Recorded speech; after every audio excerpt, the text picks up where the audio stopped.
Hello, this is TechMan88, and this is probably the easiest wither skeleton farm that you can possibly build. You can see it's mostly completely passive. The wither skeletons, they're attracted to this iron golem in here. And he's very, very precisely positioned so that he can only see the wither skeletons. And the other part of this is that I have a very high AFK height, such that only that farm is really going to be spawning entities. I can't put it way up there, but I can put it fairly high, and it's pretty much going to eliminate most of the spawns that occur outside of this. Now there are a couple of spawns happening around the nether in the higher regions. If I fly around here, like little pockets like this might spawn, or I think there's a cave system around here, and I think another cave system around here. But these are not that bad to deal with. I mean, you can put some buttons over here, or there's another trick which you can do. Yeah, you can use the new technique with the turtle eggs, and they're just going to attract the zombie pigmen, and those are the ones you really need to worry about. But yeah, it's just going to let them fall off almost instantly, not take up the mob cap. Now this here is an illustration of why my farm is so good. An illustration of the spawn areas. So like right down here, this is with my situation. The wither farm is this set of blocks right here. And that's very good. This is the only actual spawnable area. But normally when most people build these, they build them way down here. And that's about 10 times the number of spawnable blocks that you might have to deal with. Now the rates on this farm are actually quite decent. They're almost competitive with some of the dedicated farms, like where you have a huge perimeter you clear out. And the rates it gets are about two skulls per minute. And that's very, very good. I mean, it takes like an hour to collect all the gold from a gold farm to actually build a beacon. So this is not going to be your limiting factor. This is probably good for all the beacons you'll ever need. So the basics of the farm, it's just this big platform of these nether bricks. And those are, if they're within the perimeter or the bounding box of one of these nether fortresses, they're going to attempt to spawn these wither skeletons. And then what I have down here is a little piston conveyor, and it's just going to push them through this nether portal. So now I'm going to go through this portal, and we can see what came out on the other side. So just in that short time, all of these came out. Let's see, that's almost 100. And typically, when you do this, you would be idling for about 5 minutes, and then I think around like 140 or something, or maybe up to 200, maybe 250 will come out. And then you can just come down on this part, and I have a bunch of looting swords here because I hate giving them to myself. And it does get a little laggy when you're doing this, when you're in the overworld, because you're loading both dimensions. And I've actually got a player in the nether. It's the carpet mod. You can spawn a player and he's just going to sit and idle, so I can observe the farm at any point. Now this part, there's probably better designs, and the reason that I chose this design is I wanted something that would allow the wither skeletons to get pushed in as you're slaying them. I didn't want them to all end up in like a little tiny area where you get the max entity cramming and stuff. So yeah, you could probably come up with a much better design if you put some effort into it, but this is simple and it works. So on this side, because it gets so laggy, I just have a button to kill all the entities, and that'll take care of it without you having to slay all of them. And then over here, this is the portal back to near the nether ceiling. Now I did this without actually breaking any of the bedrock. So I just used this trick right here where you can go into one of these and then left shift, and then you can then teleport into another minecart on top of the nether ceiling. Then just a button over here to teleport me up to the top. Now, on top of the nether ceiling, I have this very simple contraption to let you get a 5-minute collection of those wither skeletons. So this is the most simple, reliable 5-minute counter you can build. Basically, you just toss an item on this thing, and it's going to let me sit here And this is within the spawn range of the farm down there. And actually, if I'm up here, it's not going to let any of those get into the portal, so you're not going to lag out your game. And this is very, very important. I think you really want a reliable counter like this, because if you send way too many entities into the overworld, you might permanently crash your game. So yeah, I would definitely do it this way. So I'll toss the item on there, and then I can just sit here for 5 minutes. Alright, so once that timer ends, you're going to end up here. And you can see the haul that I got from that. And that's quite good.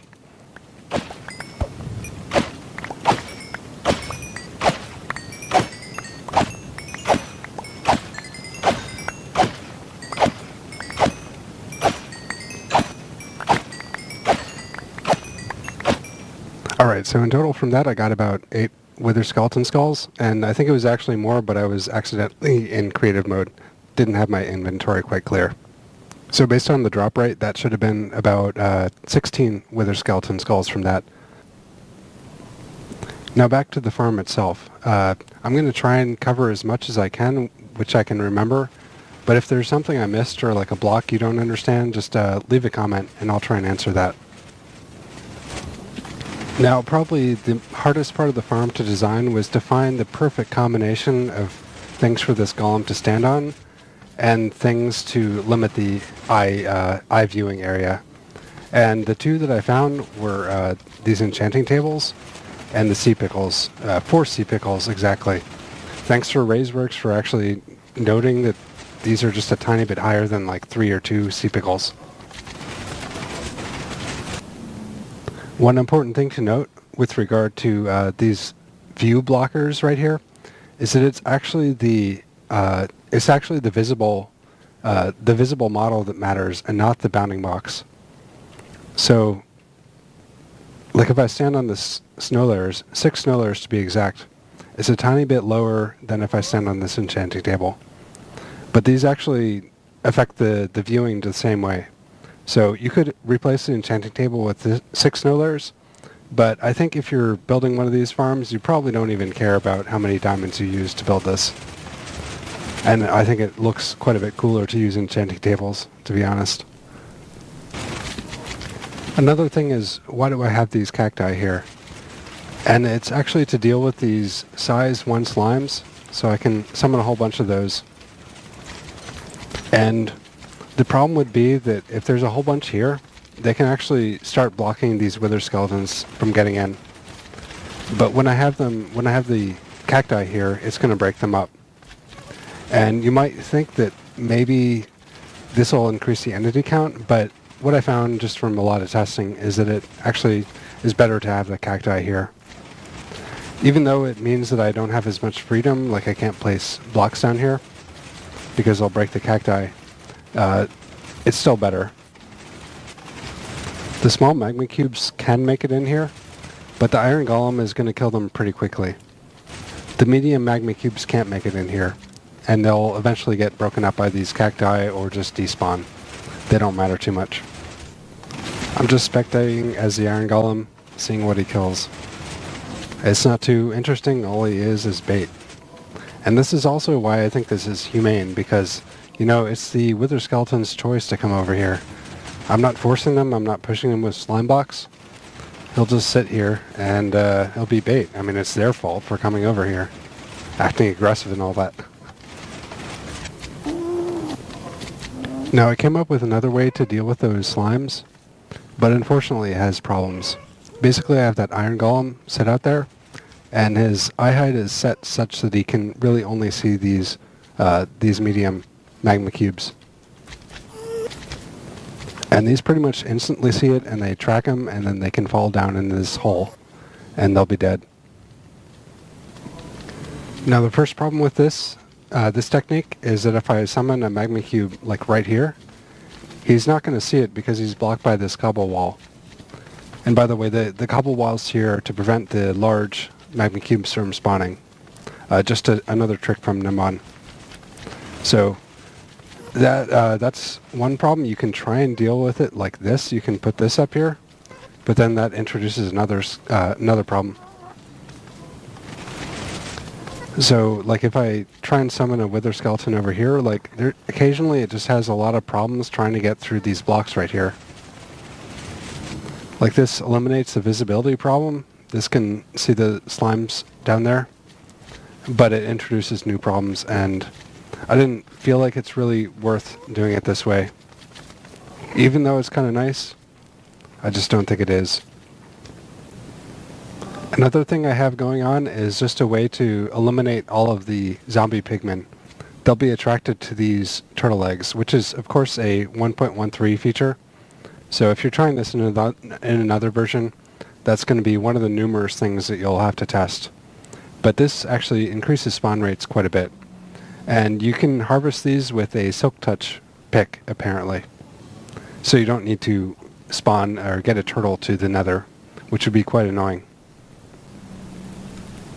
Now I have another version over here, which is, it's actually Il Mango's gold farm technique, where he has these two anvils on either side, and that seems to let them flow in pretty easily. But I think it's probably better just to build a dedicated gold farm, because you're not going to even run this that much, and this won't nearly get enough gold to make one of those beacons. Now this here is the mob transport system to get the wither skeletons into the portal, and try and align them as close as possible to being in the same spot so that the caching works and this doesn't lag out your game completely. And that's the reason for these trapdoors here. They will take care of a little bit of alignment. It's not perfect. I don't think there is a block that you can really use instead of this that'll get them absolutely perfect. But that's also why this carpet is right here. And they can fit through a carpet and a half slab right here. And so when you do that, that's going to align them pretty much perfectly in the Y direction. Then the X and Z direction are just taken care of by pushing them really fast. Now you could just put a portal right here, but there's a problem with that. In addition to the entity alignment, is that it'll put a lot of light up here. And with this design up here, I've got light level 3 and 2. It's going to take very, very slightly off of the spawn rates. It's not worth caring about. Now the reason I'm using this more complex system with the pressure plates here to detect when it should run these pushers right here, it's for two reasons. One is, of course, the redstone lag that it would create if I was doing this constantly. And the other is that the entity tick rate, the MSPT for the entities is actually higher. So you'll be able to see that in a second. So when I have it with the pressure plate optionally activated, it's 15 MSPT just for the entities. So now I can turn on both sides and just activate them all the time. And I'll wait a second just for the entities to get spawned back in, get it all bedded in and stuff.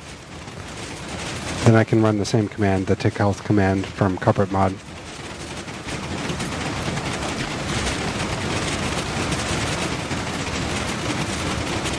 And that was 18 MSPT and a lot more block lag. So that's kind of significant. It might not really matter. You could just do a constant system, but I wanted this as good as possible. Now I've slowed this way down so you can see it in detail. I'm going to summon a wither skeleton right here. And you can see he triggers the pressure plates, and he's going to get pushed over.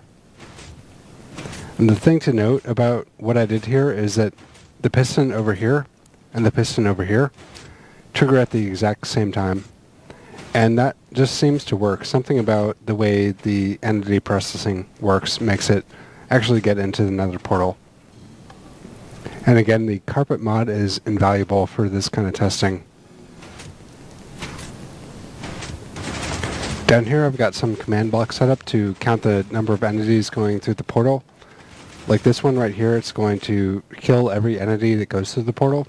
Then I've got a conditional command block right here, and that's going to count up on the scoreboard. And this is just for my own convenience. This one right here, this does the math. This is just a bunch of operations. And this one right here is going to reset the scoreboard. Then I have a couple over here, like to remove the scoreboard and add it back. I think people should do that more if they've got a scoreboard active, because that can be quite visually distracting. Now I think I've covered just about everything that I remember to cover. And there's, of course, problems in this farm with the blazes. That's unfortunately something that I can't really deal with, and also the skeletons. There's just nothing that I can really do about them without having like an advanced slimestone farm. And the problem with the slimestone farm, with this kind of arrangement with the very high AFK spot way above the nether ceiling, is that it will be a bit deeper. Like the ones I've seen, they have sweepers in both directions, and those are going to add height to this. I will provide a world download, and if you just look around and look at the signs, you can see a bit of notes that I've added, because I couldn't quite cover everything in this video. And I don't say this lightly, but I think this will be the new standard for Wither Skeleton farms, because this is so much easier. You have an AFK height way up there, which means you have so much fewer spawns. And I've done a lot of calculations on this, and I think it's about 1/10 of the area that you would have to deal with these spawns in. And that's just a huge, huge improvement. I mean, the slabbing of these farms is really the majority of the time that you'll spend building them. So this should put this kind of farm in access to like a lot more casual players, people that want to use their brains instead of just going around slabbing forever.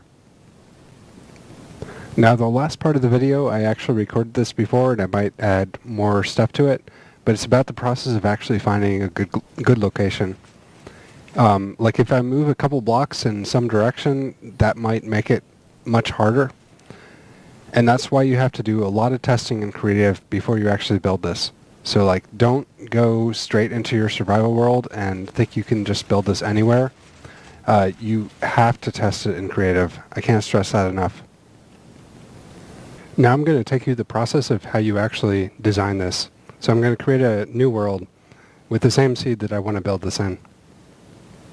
So now in my brand new world, I'm going to teleport to the nether, just using this command block. So you know what they say about business, it's location, location, location, and that applies here as well.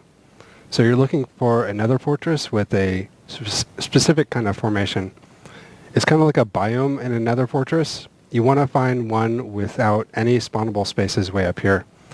Now some things to watch out for in general are these high up ledges. Like you wouldn't want to build it too close to this thing. And in my case, it didn't actually matter. It's far enough away that those ledges over there aren't going to matter.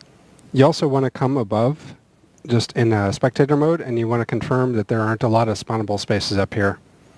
And this is a very good area. There are some places where you'll get like some sort of cave system going up into the ceiling, and that could be a problem. Over here, this would be a bad area to build it. Now in one of these nether fortresses, you want to find one with the highest Y level you can find. And over here, it might not look like it's all that high, but you look over here, there's actually a couple blocks sticking up. And if I go into creative mode and look at that, it's at Y level's 82. You don't want to look at the very highest block, you want to look at one block below that. So now you've figured out roughly where you might want to build this farm. And there's a bunch of blocks over here. This is going to extend the bounding box in this direction. And this is where I'm going to try and build it. And I'm going to come up to Y level 82. That's what I was looking at just a second ago. So once you figured out where you think you want to build it, you would run a command like this just to fill in a bunch of nether bricks. So I'll do that now. I'll just put the iron block back so that I can know where the center is. Then what you do is go into spectator mode, and you teleport 123 blocks above. That's just the right number to use. And then you go back into creative mode. And now entities are going to start spawning. And then what you do now, after you're satisfied, they're actually still spawning. It's still moving around rapidly. And that's actually a good thing. You want to wait for something where it settles out like that. So now I can go back into spectator mode, and then I can give the glowing effect to everything.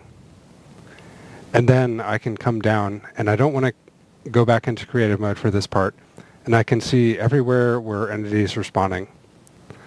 And the main thing you're looking for is that the entities are going to mainly spawn down in this area. There's a couple over here. This would not be that hard to deal with. You just put a bunch of buttons on the ground over here. But in general, this is what you're looking for, where the majority of the entities are going to be spawning right here on your spawn platform. Now let's say I wasn't satisfied with that position. I can move it over a little bit, still safely in a good range. So then I can do the same command, just fill it with nether bricks. And again, I'm just going to look at the entity count up here. And this looks like a pretty good situation where it's not growing that fast. That means there's not a lot of spawn locations that I can choose from. It's being forced to choose from the locations that I've set down with the nether bricks. Okay, so now I will do the glowing effect again, go back to the spectator mode because I don't want anything else spawning. Now this is obviously quite tedious to go around and test all these different locations that you might want to build this, but I think it's probably worth it in the end because, let's be honest, like slabbing up these huge areas is probably the most annoying thing you can possibly do in Minecraft. So I've started to build the farm a little bit, and I'm going to show you something that's pretty nice about this. So now I'm coming back over, there are a bunch of entities, now there's nothing. They've all despawned, so that's a very nice thing about this. If you come at it from the side, there basically is zero chance there's going to be any entities spawned here. Now I've got the iron golem standing on some sea pickles, and then I've got these enchantment tables over here. And that's just perfect for this scenario. So I can spawn these skeletons way out here, and they aren't going to see it. They're just going to stand there doing nothing and despawn eventually. But then the wither skeleton, I put him over here. He's going to run as fast as he can over to that iron golem. And he'll just get as close as possible as he can if there's not an actual path to him. And then I'm going to put trapdoors below this so he can fall down and get transported to the nether. Now I'll show you some of the data collection. This part might be boring and you can just fast forward through it if you don't want to see it. I've rigged up this thing right here to test spawning spaces. So if you remember my last video, that video was on advanced cloning, and what I can do with the armor stands is that I can run them along a pretty big length of the nether, and then I have a command that checks whether the space is spawnable. Basically it sees if there's a nether rack and there's a airspace above it, and that would be considered spawnable by this.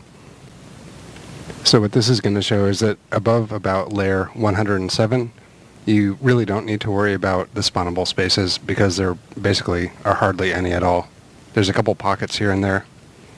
I'll go up in there, but you can see, yeah, like there's a little pocket you would have to take care of, or you might not even care that much about it. So what that spits out is basically a bunch of data points right here with the Y height, and then the number of spawnable blocks that it found in that area. And what I'm going to do is then take this and graph it. First I replace all the instances. I have a regular expression just to remove them. Then I can copy all this data.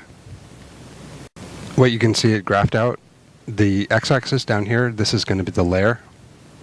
And you can see there's not really much of a trend right here. It's pretty much random. It seems there's a bit less towards the upper levels. But then when you get down to, or when you get up to, let's see, Y level 106, there's barely any. And I've also graphed up a summation of this, like an integral of it. And yeah, this will be the bottom and then to the top, and it's basically linear. There's not a whole lot of pattern, but maybe a tiny bit. But that doesn't really matter. Main thing I'm interested is like above Y level 106, there's barely anything. Now I also computed what this would be in theory. So there's an equation to calculate this. It's actually not that complicated, but it's for a spherical segment. So the radius would be the spawnable radius. Then I can input the distances to the top and bottom of this area, the spawnable area. So in the case of the nether, say I'm at Y level 64. So the bottom, the distance A, that'll be negative 32. That'll be the lava level. And then the top would be like 108 or like 106 or so. And what that's going to tell me is the volume of the sphere within that area. Now I actually put that into something useful, a graph of height versus spawnable spaces, theoretical. And so I have a couple values, so like lava level and then the top area, which is above which there really aren't any spawnable spaces. And then I'm using that same spherical section calculation, and it's actually not that hard to put into practice in a spreadsheet. But mostly what you might be interested in is this graph right here, and there's a couple of surprising things. One is that like this is probably the worst place you can possibly have your idle height is Y level 68, and that's probably where a lot of people will probably end up building this. So that's just kind of funny to me that people are doing something this wrong. It actually turns out if you're doing it on the bottom, you want to be as low as possible. Like if you're at Y level 0 basically, there's going to be quite a few less spawnable spaces. But there's an even better idea. And on my farm that I built, I had my Y level at 200 about. And you can see the difference between this point and this point. So this has like 3.6 million blocks that could potentially be spawnable spaces. But when I have my idle height way up here at Y level 200, let's see, that's about 500,000 or so. So that's like 1/7 of what people typically do. So on my farm, I just set up something here. My spawn platform height is 78. I might have even been able to go quite a number of blocks higher. So then there's a lower level to that where the mobs can be transported, and then I have an AFK height, which I just add 128 or 127 to that. And I did the actual calculation for the number of spawning spaces, like my farm case versus the worst case, the Y level 68 case. And that's it's almost 1/10 of the number of potential spawning spaces that you have to deal with. And those are quite a pain to deal with. You got to place down buttons everywhere, half slabs or whatever. So 1/10 of that extremely annoying task, I think, is quite an advantage. Now I hope that wasn't too much information, but I think with a new farm like this, where you're really trying to innovate something, it's important to collect a lot of data, be very thorough with your analysis, because just a little bit of change could make a big difference in your rates.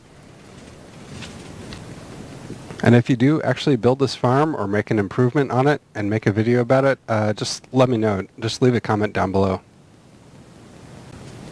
Now I hope you found this video useful, informative, or whatever, and I'm just going to leave it at this. So anyway, thank you and goodbye.